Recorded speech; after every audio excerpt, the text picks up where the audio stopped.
Hi, this is Dr. Fruth, family physician, and this is today's consultation.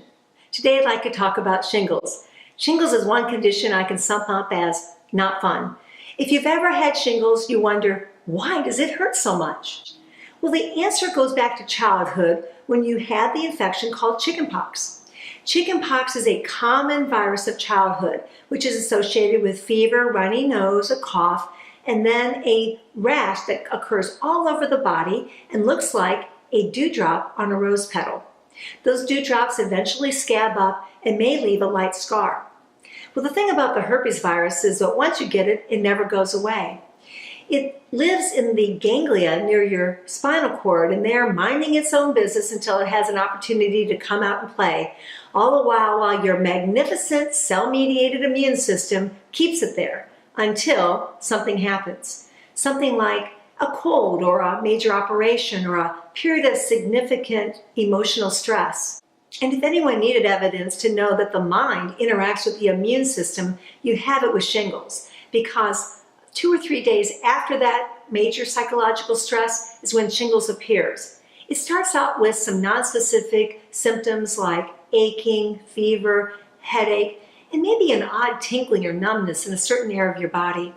Then shortly after that, the dewdrop with a rose petal will show up, usually somewhere near the midline of your back. It's hard to make the diagnosis at this time, but if the pain seems to be greater than the look of the lesion, and it's associated with some tingling or numbness or burning farther down along the dermatome, then I think shingles. And if your doctor is not sure, a test called a PCR can be done on the fluid from that little blister, and usually the results are back the next day. And shingles hurts because that virus is inflaming and traveling along the nerve, that dermatome. Herpes always occurs on one side of the body and is isolated to one of the dermatomes or stripes. And shingles can be contagious if someone who has never had chickenpox comes in direct contact with the liquid, which is teeming with live viruses. If you keep the rash covered, it's unlikely it's going to be contagious. You can't catch shingles from somebody with shingles. Shingles is best treated within 72 hours with antiviral medications like valcyclovir or acyclovir. And for symptoms of pain, usually Tylenol or naproxen or ibuprofen are effective.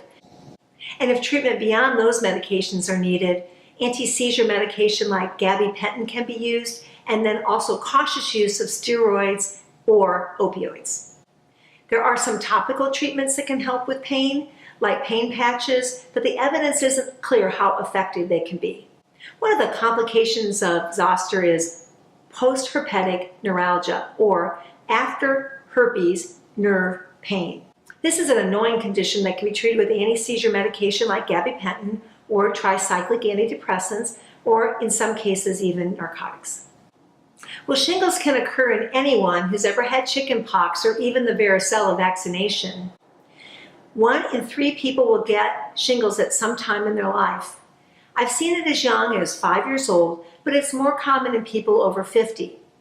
1/2 of people over 85 who have never been vaccinated will get shingles. Typically, you're only going to get shingles once in your lifetime, but it can happen 2 or 3 times. The good news is there's a vaccination for people over 50. This vaccination called Shintrix is given in 2 doses and is more than 90% effective in preventing shingles. If you think you might have shingles, see your family physician as soon as possible. And if you'd like to get vaccinated, discuss it at your next wellness visit. I'm Dr. Fruth, family physician, and this is today's consultation. Remember, these videos are for educational purposes only, so please contact your personal health care provider for your own personal health care needs.